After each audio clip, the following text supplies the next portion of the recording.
Hello all, welcome back to daily current affairs classes. ఈరోజు మనం 4th December యొక్క entire current అఫైర్స్ను discuss చేద్దాం.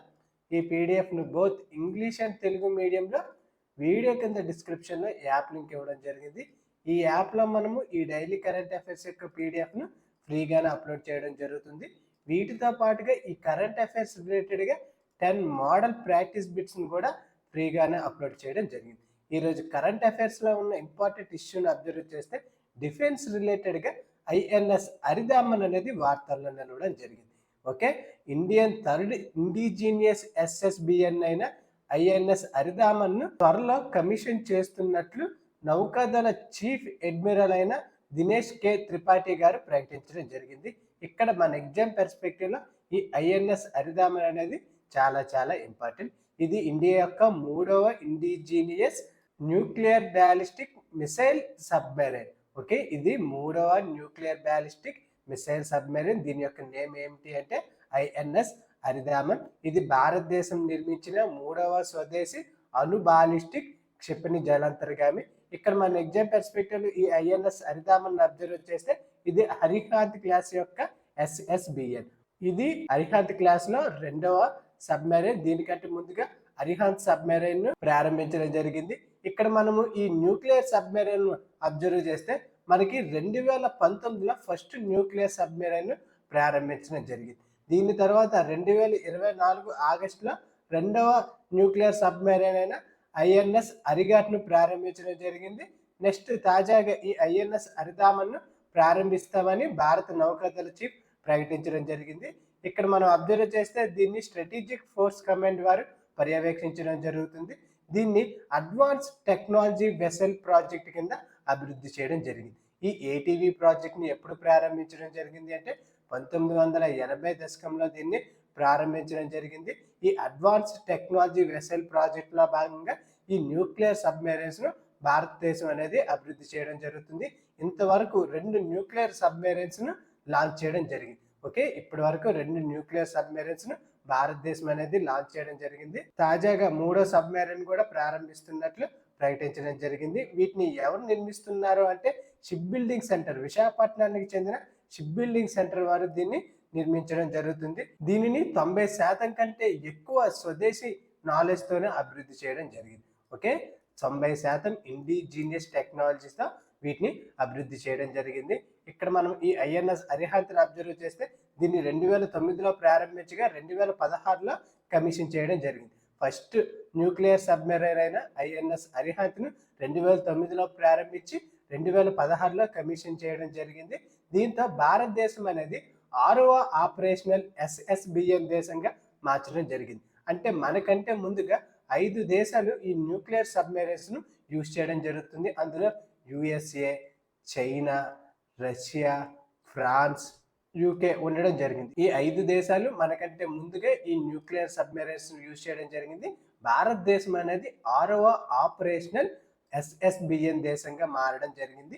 ఈ ఐఎన్ఎస్ అరిహాంత్ తర్వాత ఐఎన్ఎస్ అరిగాట్ ను 2024 ఆగస్టులో ప్రారంభించడం జరిగింది.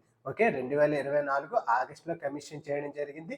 ఈ ఐఎన్ఎస్ అరిగాట్ కమిషన్ చేసిన సమయంలోనే 4వ న్యూక్లియర్ సబ్మెరైన్ అయిన S4 స్టార్ ను ప్రారంభించడం జరిగింది. ఇక్కడ ఈ 4వ న్యూక్లియర్ సబ్మెరైన్ యొక్క కోడ్ నేమ్ ఏమిటి అంటే S4 స్టార్. ఈ S4 స్టార్ అనే కోడ్ నేమ్ తో కొత్త న్యూక్లియర్ సబ్మెరైన్ ను అభివృద్ధి చేయడం ప్రారంభించడం జరిగింది. నెక్స్ట్ ఐఎన్ఎస్ అరిదామన్ భారతదేశం యొక్క 3వ ఎస్ఎస్బిఎన్ గా నిలవడం జరిగింది. ఇక్కడ మన ఎగ్జామ్ పెర్స్పెక్టివ్ లో ఈ సబ్మెరైన్స్ కూడా చాలా చాలా ఇంపార్టెంట్. నెక్స్ట్ తాజాగా ఢిల్లీలోని భారత్ టాక్సీని ప్రయోగాత్మకంగా ప్రారంభించడం జరిగింది. ఢిల్లీతో పాటుగా గుజరాత్లో ఈ భారత్ టాక్సీని పైలట్ ప్రాజెక్టుగా ప్రారంభించడం జరిగింది. ఈ భారత్ టాక్సీని ఢిల్లీ మరియు గుజరాత్ రాష్ట్రాల్లో పైలట్ ట్రయల్స్గా దీన్ని ప్రారంభించడం జరిగింది. ఈ భారత్ టాక్సీ ప్లాట్ఫామ్ను ఎవరు నిర్వహించడం జరుగుతుంది అంటే సహకార్ టాక్సీ కోఆపరేషన్ లిమిటెడ్ వారు వీటిని నిర్వహించడం జరుగుతుంది. Okay, Sahakar taxi cooperation limited ఆధ్వర్యంలో ఈ భారత్ టాక్సీని తీసుకురావడం జరిగింది. ఇక్కడ ఈ భారత్ టాక్సీ యొక్క ప్రత్యేకతను మనం అబ్జర్వ్ చేస్తే 0 కమిషన్ మోడల్లో ఇది వర్క్ చేయడం జరుగుతుంది. ఇప్పటి వరకు ఉన్న ఓలా, ర్యాపిడో అనేవి అధికంగా డ్రైవర్స్ నుంచి కమిషన్ను తీసుకోవడం జరుగుతుంది. ఓకే, ఈ ఓలా ర్యాపిడో అనేవి అధికంగా డ్రైవర్స్ నుంచి కమిషన్ తీసుకోవడం జరుగుతుంది. కానీ ఈ భారత్ ట్యాక్సీ అనేది ఈ కమిషన్ను నిర్మూలించే విధంగా, డ్రైవర్లకు అధికంగా లాభం చేకూరే విధంగా జీరో కమిషన్ మోడల్తో దీన్ని తీసుకురావడం జరిగింది. పైలట్ ప్రాజెక్టుగా ముందుగా ఢిల్లీలో మరియు గుజరాత్లో దీన్ని ప్రారంభించడం జరిగింది. వన్స్ ఈ ప్రాజెక్ట్ కానీ సక్సెస్ఫుల్ అయినట్లయితే దేశవ్యాప్తంగా కూడా ఈ భారత్ ట్యాక్సీ యొక్క సేవలను తీసుకొస్తామని ప్రకటించడం జరిగింది. ఇక్కడ మన ఎగ్జామ్ పర్స్పెక్టివ్లో ఈ భారత్ ట్యాక్సీ యొక్క పైలట్ ప్రాజెక్ట్ అనేది ఎక్కడెక్కడ ప్రారంభం అవ్వడం జరిగింది అంటే ముఖ్యంగా ఢిల్లీ మరియు గుజరాత్ రాష్ట్రాల్లో ఇది ప్రారంభం అవ్వడం జరిగింది. దీని యొక్క ప్రత్యేకతలు ఏమిటి అంటే జీరో కమిషన్ మోడల్ మీద మరియు కోఆపరేటివ్ ఓనర్షిప్, డ్రైవర్ మరియు కేంద్రిత యాజమాన్య వ్యవస్థ మధ్య ఒక ఓనర్షిప్ భాగస్వామ్యంతో ఈ ట్యాక్సీ సేవలు అనేవి ఉండడం జరుగుతుంది. ఇక్కడ కీలకంగా కేంద్ర ప్రభుత్వం యొక్క మినిస్ట్రీ ఆఫ్ కోఆపరేషన్ మరియు నేషనల్ ఈ గవర్నెన్స్ డివిజన్ అనేది వీటికి మద్దతు ఇవ్వడం జరిగింది. దీని యొక్క అమల్లో ఎవరెవరు మద్దతు ఇవ్వడం జరిగింది అంటే మినిస్ట్రీ ఆఫ్ కోఆపరేషన్ మరియు నేషనల్ ఈ గవర్నెన్స్ డివిజన్ వాళ్ళు దీనికి మద్దతు ఇవ్వడం జరిగింది.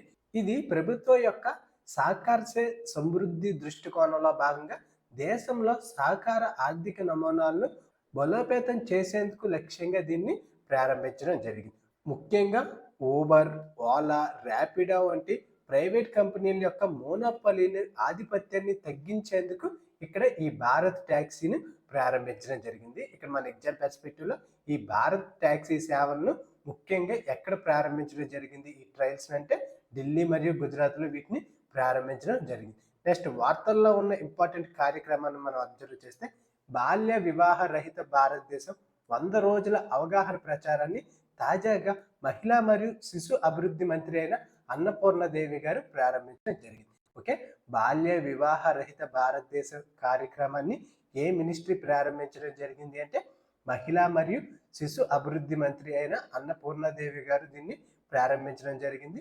ఎందుకోసం ఇప్పుడు దీన్ని ప్రారంభించడం జరిగింది అంటే యాక్చువల్గా 2024లో బాల్ వివాహ ముక్త్ భారత్ ప్రచారాన్ని ప్రారంభించడం జరిగింది. 2024 నవంబర్ 27వ తేదీన ఈ ప్రచారాన్ని ప్రారంభించగా 2025 నాటికి ఇది 1 ఇయర్ కంప్లీట్ చేసుకోవడం జరిగింది. సో 1 ఇయర్ కంప్లీట్ అయిన సందర్భంగా 100 రోజుల అవగాహన కార్యక్రమాన్ని దేశవ్యాప్తంగా కూడా ప్రారంభించడం జరిగింది. బాల వివాహ రహిత భారతదేశ కార్యక్రమాన్ని ఏ మినిస్ట్రీ ప్రారంభించింది అంటే మహిళా మరియు శిశు అభివృద్ధి మంత్రి దీన్ని ప్రారంభించడం జరిగింది. దీని యొక్క లక్ష్యం ఏమిటి అంటే బాల్య వివాహాలను పూర్తిగా తొలగించాలనే జాతీయ కట్టుబాటును బలపరచడం కోసం ఈ కార్యక్రమాన్ని ప్రారంభించడం జరిగింది.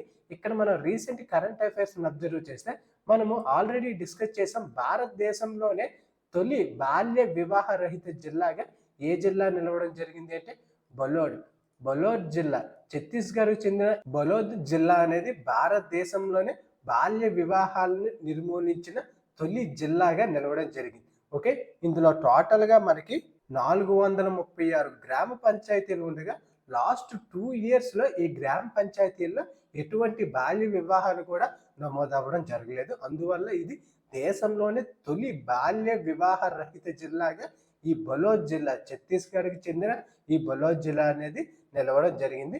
సో ఇక్కడ మన ఎగ్జామ్ పర్స్పెక్టివ్లో ఇది కూడా చాలా చాలా ఇంపార్టెంట్. ఇక్కడ ఈ కార్యక్రమం గురించి అబ్జర్వ్ చేస్తే ఈ కార్యక్రమంలో ముఖ్యంగా బాల్య వివాహ నిర్మూలన కోసం జాతీయ ప్రతిజ్ఞ, దేశంలోని స్ఫూర్తిదాయక కథలను సినిమా రూపంలో ప్రదర్శించడం, ఫ్రంట్ లైన్ ఛాంపియన్ల సాక్ష్యాలు, మిషన్లో ఇప్పటి వరకు జరిగిన సమిష్టి పురోగతిని హైలైట్ చేయడం జరుగుతుంది. ఇక్కడ బాల్ వివాహ్ ముక్త్ భారత్ ప్రచారం గురించి అబ్జర్వ్ చేస్తే దీన్ని నవంబర్ 27, 2024లో ప్రారంభించడం జరిగింది.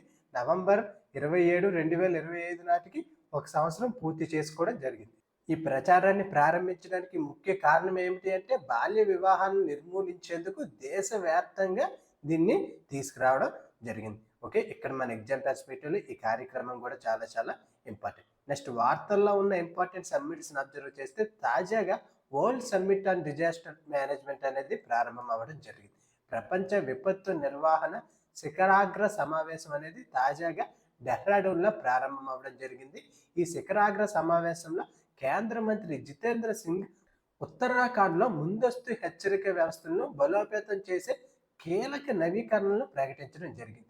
ఓకే, ఈ ప్రపంచ విపత్తు నిర్వహణ శిఖరాగ్ర సమావేశం అనేది ఎక్కడ జరిగింది అంటే డెహ్రాడూన్లో జరిగింది.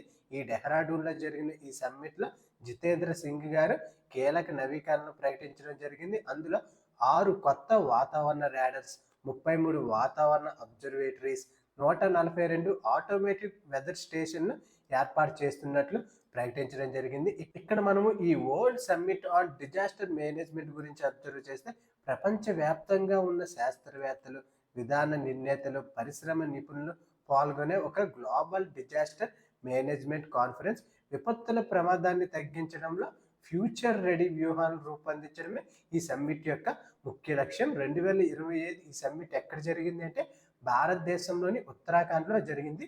ఈ సమ్మిట్ థీమ్ ఏమిటి అంటే strengthening international cooperation for building resilient communities అనే థీమ్తో 2025 ఈ సమ్మిట్ను నిర్వహించడం జరిగింది. Okay, strengthening international cooperation for building resilient communities అనే థీమ్తో ఈ సమ్మిట్ను 2025 గాను నిర్వహించడం జరిగింది. ఎక్కడ జరిగింది అంటే ఈ సమ్మిట్ ఉత్తరాఖండ్లోని డెహ్రాడూన్లో ఈ సమ్మిట్ అనేది నిర్వహించడం జరిగింది. దీని యొక్క లక్ష్యాలు ఏమిటి అంటే అంతర్జాతీయ సహకారం ద్వారా విపత్తులకు సిద్ధతను పెంచడం, ముందస్తు హెచ్చరిక వ్యవస్థలు మరియు టెక్నాలజీలను పెంపొందించడం, ముఖ్యంగా హిమానీ నదాలు, హిమాలయ ప్రాంతాలు, కొండ ప్రాంతాలు వంటి పెలుసైన పర్యావరణ వ్యవస్థల్లో స్థిరమైన అభివృద్ధిని పెంపొందించడం కోసం ఈ సమ్మిట్స్ను ప్రతి ఇయర్ కూడా నిర్వహించడం జరుగుతుంది. నెక్స్ట్ వార్తల్లో ఉన్న ఇంపార్టెంట్ సమ్మిట్స్ని అబ్జర్వ్ చేస్తే వరల్డ్ టెలికమ్యూనికేషన్ డెవలప్మెంట్ కాన్ఫరెన్స్ అనేది తాజాగా కంప్లీట్ అవ్వడం జరిగింది. ఓకే, అంతర్జాతీయ టెలికమ్యూనికేషన్ యూనియన్ యొక్క వరల్డ్ టెలికమ్యూనికేషన్స్ డెవలప్మెంట్ కాన్ఫరెన్స్ అనేది తాజాగా అజర్బైజాన్ క్యాపిటల్ అయిన బాకులో కంప్లీట్ అవ్వడం జరిగింది. ఈ సమ్మిట్ అనేది ఎవ్రీ 4 ఇయర్స్కి ఒకసారి జరుగుతుంది. ఈ సమ్మిట్ అనేది ఎవ్రీ 4 ఇయర్స్కి ఒకసారి జరుగుతుంది. ఈ సమ్మిట్ 2025లో ఎక్కడ జరిగింది అంటే అజర్బైజాన్ క్యాపిటల్ అయిన బాకులో ఈ సమ్మిట్ అనేది నిర్వహించడం జరిగింది. ఇక్కడ మనం ఈ అంతర్జాతీయ టెలికమ్యూనికేషన్ యూనియన్ అబ్జర్వ్ చేస్తే ఇది యుఎన్ అంటే యునైటెడ్ నేషన్స్లో ఒక ప్రత్యేక ఏజెన్సీగా ఉండడం జరిగింది. దీని యొక్క హెడ్ క్వార్టర్స్ ఎక్కడ ఉండడం జరిగింది అంటే జెనీవా, స్విట్జర్లాండ్లోని జెనీవాలో దీని యొక్క హెడ్ క్వార్టర్స్ అనేది ఉండడం జరిగింది. దీనిలో టోటల్గా 194 సభ్య దేశాలు అనేవి ఉండడం జరిగింది. దీని యొక్క హిస్టరీని మనం అబ్జర్వ్ చేస్తే 1865లో ప్యారిస్లో మొదటి ఇంటర్నేషనల్ టెలిగ్రాఫ్ కన్వెన్షన్లో సంతకం చేయడం జరిగింది. దీని తర్వాత ఇంటర్నేషనల్ టెలిగ్రాఫ్ యూనియన్గా ఇది నేమ్ను మార్పు చేయడం జరిగింది. ఇదే ఇంటర్నేషనల్ టెలిగ్రాఫ్ యూనియన్ అనేది నేడు ఐటీయూగా ఇంటర్నేషనల్ టెలికమ్యూనికేషన్ యూనియన్గా మారడం జరిగింది. ఓకే, ఇది యుఎన్ వ్యవస్థలో అత్యంత పాత అంతర్జాతీయ సంస్థల్లో ఈ ఐటీయూ కూడా ఒకటి. ఇక్కడ మనం అబ్జర్వ్ చేస్తే 2025 గాను ఈ వరల్డ్ టెలికమ్యూనికేషన్ డెవలప్మెంట్ కాన్ఫరెన్స్ అనేది ఎక్కడ ముగియడం జరిగింది అంటే అజర్బైజాన్లోని బాకులో ఈ సదస్సును నిర్వహించడం జరిగింది. నెక్స్ట్ జాగ్రఫికల్ ఇండికేషన్ ఉత్పత్తుల గురించి మనం అబ్జర్వ్ చేస్తే తమిళనాడుకు చెందిన 5 కొత్త ఉత్పత్తులకు తాజాగా జిఐ ట్యాగ్ హోదా అనేది లభించడం జరిగింది. ఓకే, తమిళనాడుకు చెందిన 5 ఉత్పత్తులకు జిఐ ట్యాగ్ హోదా అనేది లభించడం జరిగింది. ఈ 5 ఉత్పత్తులను మనం అబ్జర్వ్ చేస్తే వరాయూర్ కాటన్ చీర, తమిళనాడుకు చెందిన వరాయూర్ కాటన్ చీర అనేది తాజాగా జిఐ ట్యాగ్ హోదాను పొందడం జరిగింది. ఈ వరాయూర్ కాటన్ చీరను అబ్జర్వ్ చేస్తే దీన్ని కావేరి ఒడ్డులో ఉన్న మనమేడులో చేతితో నేయడం జరుగుతుంది. ఓకే, ఈ కాటన్ చీరను చేతితో నేయడం జరుగుతుంది. ఇందులో దేవాంగ సమాజం తరతరాలుగా నిమగ్నం అవ్వడం జరిగింది. ఓకే, ఈ వరాయూర్ కాటన్ చీర అనేది మనమేడులో చేతితో నేయడం జరుగుతుంది. నెక్స్ట్ తూయిమల్లి రైస్, తాజాగా తమిళనాడుకు చెందిన ఈ తూయిమల్లి రైస్కు జిఐ ట్యాగ్ హోదా అనేది లభించడం జరిగింది. ఇక్కడ దీని యొక్క మీనింగ్ అబ్జర్వ్ చేస్తే స్వచ్ఛమైన మల్లె అనే మీనింగ్తో ఇది ఉండడం జరుగుతుంది. సాంప్రదాయ సాంబా సీజన్ వరి రైస్ అన్నమాట ఇది. ఓకే, ఈ తూయిమల్లి రైస్ అనేది తాజాగా జిఐ ట్యాగ్ హోదాను పొందడం జరిగింది. దీని తర్వాత కవిందపడి నాటు సక్కర, ఈ కవిందపడి నాటు సక్కర అనేది ఒక జాగరీ పౌడర్. ఎటువంటి అద్దకాలు లేకుండా సాంప్రదాయ పద్ధతిలో ఈ జాగరీ పౌడర్ను అంటే ఈ బెల్లం పొడిని అభివృద్ధి చేయడం జరుగుతుంది. ఓకే, దీని నేమ్ ఏమిటి అంటే కవిందపడి నాటు సక్కర. తర్వాత నమక్కల్ కల్చెట్టి, నమక్కల్ కల్చెట్టి అనేది ఒక వంటగదిలో ఉపయోగించే కుక్వేర్. ఇది ఒక సోప్ స్టోన్ కుక్వేర్. దక్షిణ భారత వంటశాలలో తరతరాలుగా ఉపయోగించే ఒక వంట సామాను. దీని యొక్క నేమ్ ఏమిటి అంటే నమక్కల్ కల్చెట్టి. నెక్స్ట్ అంబసముద్రం చెప్పు సమ్మాన్. అంబసముద్రం చెప్పు సమ్మాన్ అనేది ఒక వుడెన్ టాయ్. ఓకే, ఇది ఒక వుడెన్ టాయ్. దీనిని 18వ శతాబ్దం నుండి అభివృద్ధి చేయడం జరుగుతుంది. ఓకే, ఈ అంబసముద్రం చెప్పు సమ్మాన్ అనేది 18వ శతాబ్దం నుండి అభివృద్ధి చేయడం జరుగుతుంది. ఈ అంబసముద్రం చెప్పు సమ్మాన్ అనేది పిల్లలు ఆడుకునే ఒక ఆట బొమ్మలు లాంటివి. ఇందులో ముఖ్యంగా చిన్న వంటగది మోడల్ పాత్రలు, చిన్న టేబుల్స్, కుర్చీలు, పూసలు, పిల్లల ఆట బొమ్మలు ఇందులో ఉండడం జరుగుతుంది. తాజాగా ఈ 5 ఉత్పత్తులకు కూడా జిఐ ట్యాగ్ హోదా అనేది లభించడం జరిగింది. ఓకే, ఎగ్జామ్ పెర్స్పెక్టివ్లో మనకి ఈ నేమ్స్ అనేవి చాలా చాలా ఇంపార్టెంట్. ఓకే, తాజాగా తమిళనాడు నుంచి ఏ ఉత్పత్తులకు ఈ జిఐ ట్యాగ్ హోదా లభించడం జరిగింది అంటే ఈ వరాయూర్ కాటన్ చీర, తూయమల్లి రైస్, కవిందపడి నాటు సక్కరే, నమక్కల్ కల్చెట్టి, నెక్స్ట్ అంబసముద్రం చెప్పు సమ్మాన్కు ఈ జిఐ ట్యాగ్ హోదా అనేది లభించడం జరిగింది. నెక్స్ట్ వార్తల్లో ఉన్న ఇంపార్టెంట్ సెంటర్స్ని అబ్జర్వ్ చేస్తే తాజాగా Anant centre of excellence for navigation కేరళలోని తిరువనంతపురంలో ప్రారంభించడం జరిగింది.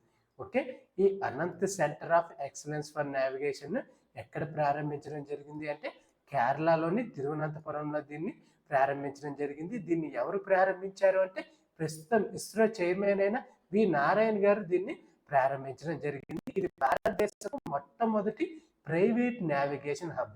ఇది భారతదేశపు మొట్టమొదటి ప్రైవేట్ నావిగేషన్ హబ్. ఎక్కడ ఏర్పాటు చేయడం జరిగింది అంటే కేరళలోని తిరువనంతపురంలో దీన్ని తాజాగా ప్రారంభించడం జరిగింది. దీన్ని అనంత్ టెక్నాలజీస్ లిమిటెడ్ వాళ్ళు అభివృద్ధి చేయడం జరిగింది. ఓకే, ఏరోస్పేస్ మరియు రక్షణ రంగంలో ఉన్న ఈ అనంత్ టెక్నాలజీస్ లిమిటెడ్ వాళ్ళు ఈ Anant centre of excellence for navigation ను అభివృద్ధి చేయడం జరిగింది. ఎక్కడ దీన్ని ప్రారంభించారు అంటే కేరళలోని తిరువనంతపురంలో తాజాగా ఇస్రో చైర్మన్ అయిన వి నారాయణ గారు దీన్ని ప్రారంభించడం జరిగింది. దీని యొక్క ప్రాముఖ్యతను మనం అబ్జర్వ్ చేస్తే భారతదేశంలోని ప్రైవేట్ సెక్టర్ మరియు అంతరిక్ష నావిగేషన్ టెక్నాలజీల కలయికను ఇది ప్రోత్సహించడం జరుగుతుంది. ఇది జిపిఎస్ ఇంటిగ్రేషన్ ద్వారా నావిగేషన్లో భారతీయ స్వయం సామర్థ్యాన్ని పెంపొందించడం జరుగుతుంది. రక్షణ, వాణిజ్యం, సివిల్ అనువర్తనాల కోసం యాక్యురేట్ పొజిషనింగ్ అండ్ టైమింగ్ సొల్యూషన్స్ను ఈ సెంటర్ అనేది అందించడం జరుగుతుంది. ఇక్కడ మన ఎగ్జామ్ పెర్స్పెక్టివ్లో ఈ Anant centre of excellence for navigation ఎక్కడ ప్రారంభించడం జరిగింది అంటే కేరళలోని తిరువనంతపురంలో దీన్ని ప్రారంభించడం జరిగింది. ఎవరు ప్రారంభించారు?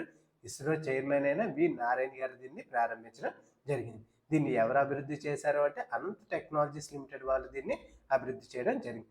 నెక్స్ట్ స్పోర్ట్స్ రిలేటెడ్గా ఉన్న ఇంపార్టెంట్ ఇష్యూలను అబ్జర్వ్ చేస్తే తాజాగా ఇండియన్ స్పోర్ట్స్ అవార్డు 2025 గాను ఆర్చరీ ప్రీమియర్ లీగ్ అనేది ఈ అవార్డును గెలుచుకోవడం జరిగింది. ఇండియన్ స్పోర్ట్స్ అవార్డు 2025ను ఏ సంస్థ, ఏ లీగ్ గెలుచుకోవడం జరిగింది అంటే ఆర్చరీ ప్రీమియర్ లీగ్ అనేది 2025 గాను ఈ అవార్డును గెలుచుకోవడం జరిగింది. ఈ ఆర్చరీ ప్రీమియర్ లీగ్ అనేది యాక్చువల్గా 2025లోనే ప్రారంభించడం జరిగింది. ఈ ప్రారంభించిన ఈ ఆర్చరీ ప్రీమియర్ లీగ్కు ఎవరు బ్రాండ్ అంబాసిడర్గా ఉండడం జరిగింది అంటే యాక్టర్ రామ్ చరణ్ గారు బ్రాండ్ అంబాసిడర్గా ఉండడం జరిగింది. ఓకే, రామ్ చరణ్ గారు దీనికి బ్రాండ్ అంబాసిడర్గా వ్యవహరించడం జరిగింది.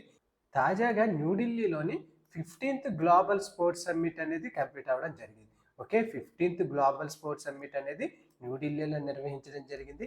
ఈ గ్లోబల్ స్పోర్ట్స్ సమ్మిట్లో ఇండియన్ స్పోర్ట్స్ అవార్డును ప్రకటించడం జరిగింది. ఈ ఇండియన్ స్పోర్ట్స్ అవార్డు 2025 గాను ఆర్చరీ ప్రీమియర్ లీగ్ అనేది ఈ అవార్డును గెలుచుకోవడం జరిగింది. ఇక్కడ మనము ఈ ఆర్చరీ ప్రీమియర్ లీగ్ గురించి అబ్జర్వ్ చేస్తే ఇది ప్రపంచంలోనే మొట్టమొదటి ప్రొఫెషనల్ ఆర్చరీ లీగ్. దీన్ని ఆర్చరీ అసోసియేషన్ ఆఫ్ ఇండియా అనేది నిర్వహించడం జరిగింది.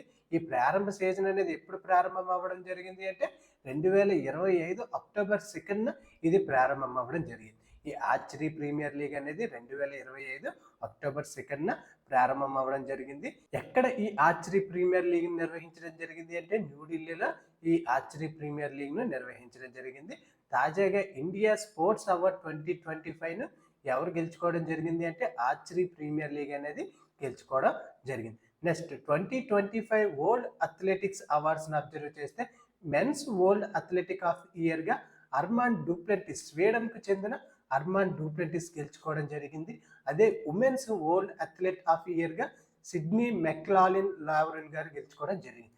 యుఎస్ఏకి చెందిన సిడ్నీ మెక్లాలిన్ లావరెన్ గారు ఉమెన్స్ వరల్డ్ అథ్లెట్ ఆఫ్ ఇయర్గా గెలుచుకోవడం జరిగింది.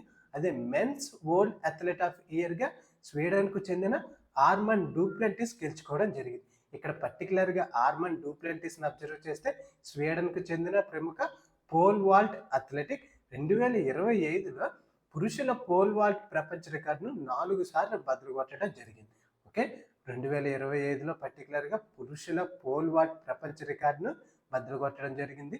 తన 16 పోటీల్లో ఒక్కటి కూడా ఓడిపోకుండా ఇతను కంటిన్యూగా గెలవడం జరిగింది. ఇండోర్ మరియు అవుట్డోర్ రెండింటిలో కూడా ప్రపంచ టైటిల్స్ను ఈ ఆర్మన్ డూప్లెంటిస్ గెలుచుకోవడం జరిగింది.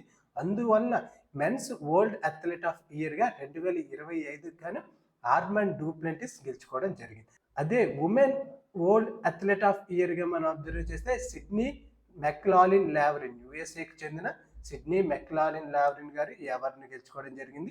టోక్యోలో జరిగిన మహిళా 400 మీటర్స్ రేసును ఈ అమెరికన్ మెక్లాఫ్లిన్ లావరిన్ గారు 47.78 సెకండ్ల సమయంతో గెలుచుకోవడం జరిగింది. 42 ఏళ్ల ప్రపంచ ఛాంపియన్షిప్ రికార్డును బదులు కొట్టడం జరిగింది. ఇక్కడ మన ఎగ్జామ్ పర్స్పెక్టివ్లో ఈ మెన్స్ వరల్డ్ అథ్లెట్ ఆఫ్ ఇయర్గా ఆర్మన్ డూప్లెంటిస్, స్వీడన్కి చెందిన ఆర్మన్ డూప్లెంటిస్ గెలుచుకోవడం జరిగింది. అదే ఉమెన్స్ వరల్డ్ అథ్లెట్ ఆఫ్ ఇయర్గా యుఎస్ఏకి చెందిన సిడ్నీ మెక్లాలిన్ లావరిన్ గారు గెలుచుకోవడం జరిగింది. నెక్స్ట్ వార్తల్లో ఉన్న ఇంపార్టెంట్ అపాయింట్మెంట్స్ని అబ్జర్వ్ చేస్తే యాపిల్ కొత్త ఏఐ వైస్ ప్రెసిడెంట్గా అమర్ సుబ్రమణ్యాన్ని నియమించడం జరిగింది. ఓకే, యాపిల్ తన కొత్త ఆర్టిఫిషియల్ ఇంటెలిజెన్స్కు వైస్ ప్రెసిడెంట్గా అమర్ సుబ్రమణ్యాన్ని తాజాగా నియమించడం జరిగింది. ఇతను జాన్ జియాన్ ఆండ్రియా స్థానంలో ప్లేస్ చేయడం జరిగింది. ఇప్పటి వరకు జాన్ జియాన్ ఆండ్రియా ఉండడం జరిగింది. ఇతని ప్లేస్లో తాజాగా అమర్ సుబ్రమణ్యాన్ని నియమించడం జరిగింది. ఇక్కడ అబ్జర్వ్ చేస్తే ఈ యాపిల్ కొత్త ఏఐ వైస్ ప్రెసిడెంట్గా ఎవరిని నియమించడం జరిగింది అంటే అమర్ సుబ్రమణ్యాన్ని నియమించడం జరిగింది. నెక్స్ట్ కృష్ణా బోర్డు చైర్మన్గా ఎస్ బిశ్వాస్ను తాజాగా నియమించడం జరిగింది. కేంద్ర జలశక్తి శాఖ మినిస్ట్రీ ఆఫ్ జలశక్తి అనేది 2025లో ఎస్ బిశ్వాస్ను కృష్ణా నది నిర్వాహక బోర్డు, కృష్ణా రివర్ మేనేజ్మెంట్ బోర్డుకు కొత్త చైర్మన్గా నియమించడం జరిగింది. అలానే కేంద్ర జల సంఘం సెంట్రల్ వాటర్ కమిషన్కు చైర్పర్సన్గా అనుపమ్ ప్రసాద్కు అదనపు బాధ్యతలను అప్పగించడం జరిగింది. ఓకే, ఈ కృష్ణా రివర్ మేనేజ్మెంట్ బోర్డుకు కొత్త చైర్మన్గా అయితే ఎస్ బిశ్వాస్ను నియమించడం జరిగింది. అదే సెంట్రల్ వాటర్ కమిషన్కు చైర్పర్సన్గా అనుపమ ప్రసాద్కు అదనపు బాధ్యతలను అందించడం జరిగింది. ఓకే, ఇక్కడ పర్టికులర్గా ఈ కృష్ణా నది నిర్వాహక బోర్డును అబ్జర్వ్ చేస్తే ఇది ఆంధ్రప్రదేశ్ పునర్వ్యవస్థీకరణ చట్టం 2014 ప్రకారం ఏర్పాటు చేయడం జరిగింది. దీని యొక్క ముఖ్య ఉద్దేశం ఏమిటి అంటే కృష్ణా నది నీటి పంపిణీ ప్రాజెక్ట్ వివాదాల నివారణ కోసం ఈ బోర్డు అనేది వర్క్ చేయడం జరుగుతుంది. ఓకే, తాజాగా ఈ కృష్ణా నది నిర్వహణ బోర్డుకు కొత్త చైర్మన్గా ఎవరు నియమించడం జరిగింది అంటే ఎస్ బిశ్వాస్ను నియమించడం జరిగింది. అదే సెంట్రల్ వాటర్ కమిషన్కు చైర్పర్సన్గా అనుపమ ప్రసాద్కు అదనపు బాధ్యతలు కూడా అప్పగించడం జరిగింది. అది ఫ్రెండ్స్ ఈరోజు వార్తల్లో ఉన్న ఎంటైర్ కరెంట్ అఫైర్స్. ఈ పీడిఎఫ్ను బోత్ ఇంగ్లీష్ అండ్ తెలుగు మీడియంలో వీడియో కింద డిస్క్రిప్షన్లో టెలిగ్రామ్ ఛానల్ ఇవ్వడం జరిగింది. ఈ టెలిగ్రామ్ ఛానల్లో కూడా ఈ పీడిఎఫ్ను అప్లోడ్ చేయడం జరుగుతుంది. Thank you for watching.